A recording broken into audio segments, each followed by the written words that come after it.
live long and prosper. So in this video series, I'm going to be talking through the social justice elements of every episode of the original series of Star Trek. The thing that inspired this project was actually a Fox News article which argued that Star Trek has in some way betrayed its traditional commitment to sort of political neutrality or middle ground by embracing progressive politics. In this series, we're going to see that Star Trek has always embraced progressive politics, and it's always been aspirational for social justice in various senses.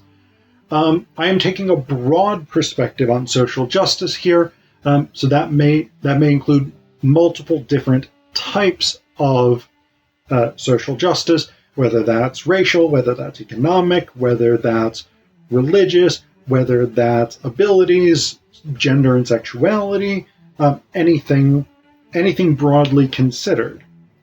I will go through every episode. Some of the episodes I will interview fellow Trekkies and talk with them about it.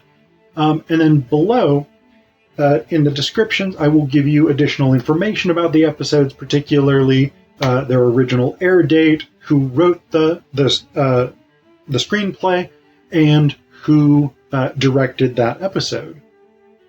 I also want to dedicate this series to my dad, Michael Allen Zapkin. He was an OG Trekkie from back in the day, and it was watching the original series with him that I came to love Star Trek. In this video, we're going to talk about the episode That Which Survives. Now, this is another kind of nonsensical episode. It's not, I don't think it's very good. Basically, the Enterprise has found a small planet that doesn't make any sense. It's too young to have the type of vegetation it has. There's no apparent water, which is typically incompatible with having vegetation. The rocks are super hard. Like Kirk tries to cut. One of the crew members dies on the planet. Kirk tries to cut a grave with the phasers. He's unable to even scratch this rock. Just incredibly hard, incredibly impractical. So it doesn't make any sense that this planet exists. Kirk, McCoy, Sulu, and Lieutenant D'Amato, who's the chief geologist, beam down to this planet to see what's going on, if they can figure out what's going on here. There's a massive earthquake very quickly after they arrive, and suddenly the Enterprise is 999.7 or something like that light years away from the planet. Like, gone. Just fucking almost 1,000 light years away. Which doesn't work. That's not the way that works. It just doesn't happen. So Spock on the Enterprise is trying to figure out what happened and what's going on. Incidentally, I should have mentioned this actually. When Kirk, etc., were beaming down, a woman appeared in the transporter room and was like, "Stop! Don't go to that planet." And it kind of like halted the transporting process. And then she touched the transporter engineer or transporter technician, who doesn't really have a name. He in the episode, he's just referred to as the transporter technician. Kind of dehumanizing for him, but there it is. So she touches him and he's like, I'm fucking dead. Then Kirk, etc., beam down to the planet. What McCoy finds out what Dr. Sanchez, I think. We get Dr. Mbenga, who returns. His second appearance as Dr. Mbenga, the only other doctor we ever actually see in the episode. He makes reference to Dr. Sanchez, I think is the other guy's name, who's done an autopsy on the transporter engineer. standard cellular disruption where every cell in the transporter engineer's body was blown apart, basically from the inside out. Standard stuff that no one has ever seen before, ever, in anywhere. So now they've got this mystery on their hands. Eventually, engineer John Watkins also dies in the same way, being touched by the same woman. On the planet, Diamato gets killed by being touched by this woman. And so, you've got a sort of recurring pattern of stuff here, raising significant questions. Kirk, McCoy, and Sulu are investigating on this planet, and what they kind of figure out, the Enterprise, incidentally, is making its way back to this planet to try and see if they're still alive. But what they figure out on the planet is that the woman that they are seeing is Losira. Basically, long story short, she was the last member of a race that sort of built this world. And by building this planet, they inadvertently created a disease that then wiped out everybody in the population. Losira, before she died, set the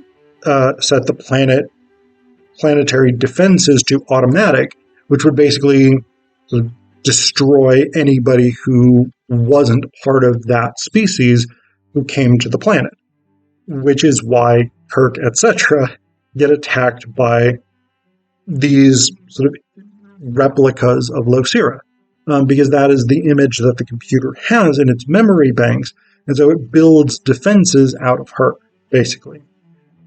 The whole thing is wrapped up when the Enterprise gets back. Spock transports down to the planet with a random security guy. Kirk's like, shoot the computer, which is a sort of weird,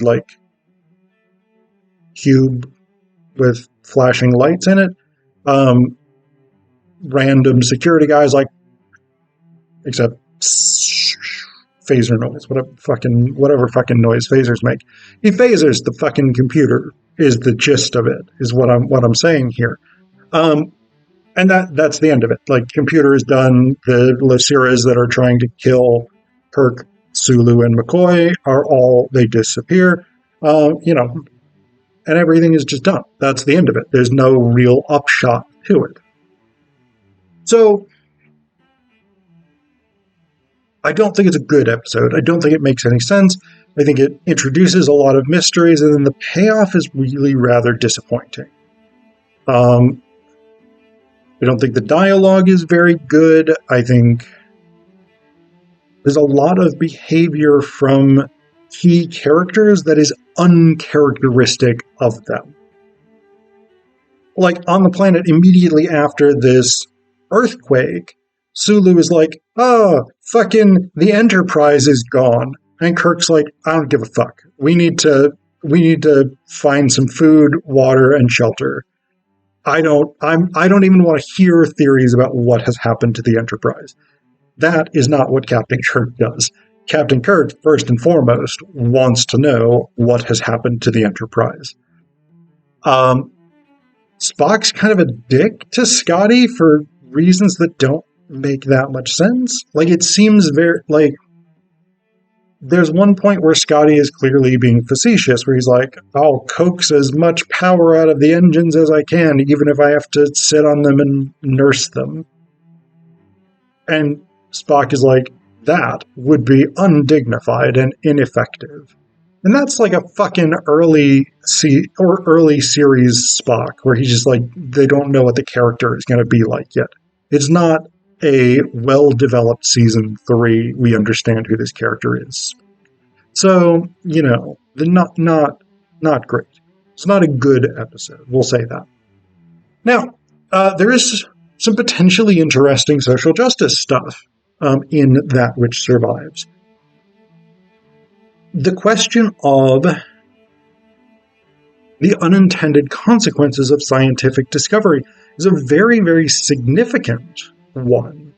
in the context of the late 20th century and early 21st century. I mean, this is 1969. This is 25 years, if my math serves, after the destruction of Hiroshima and Nagasaki with atomic weapons. There's still a lot of anxiety. And this is also, I mean, Cold War, aren't the nuclear arms race between the US, the Soviet Union, and to a lesser extent, the People's Republic of China. There is a lot of anxiety about the potentially devastating impact of technological developments that exceed humanity's ability to control them and our ability to reckon with the consequences of our own actions. We might think about this today. There's a lot of concern today about AI, right? And I mean, the more extreme fears are things like, oh, AI is going to become Terminators and whatnot and travel back through time to kill Sarah Connor and all this bullshit. I don't know if it's bullshit or not. I'm not an AI person. I'm not a specialist or something like this, but there's a lot of anxiety about this. But there's also more short-term and possibly realistic concerns about, for instance, how many people will be put out of work and how likely it is that those people may be able to retrain for more tech-oriented jobs in a world where AI is doing the kind of work that they once were doing. So there are these serious questions about the impacts of technology still today. Because again, we don't know what's going to happen necessarily. There are unintended consequences that will occur with any technological development. And so the fact that this is a civilization that was wiped out when they inadvertently created a disease by building this planet that was supposed to be some kind of like space station or spaceship for moving from one planet to another or something like this, it's not entirely clear. The fact that they were destroyed as a species because this technology got away from them is a fair warning to humanity in a rapidly technologically developing era.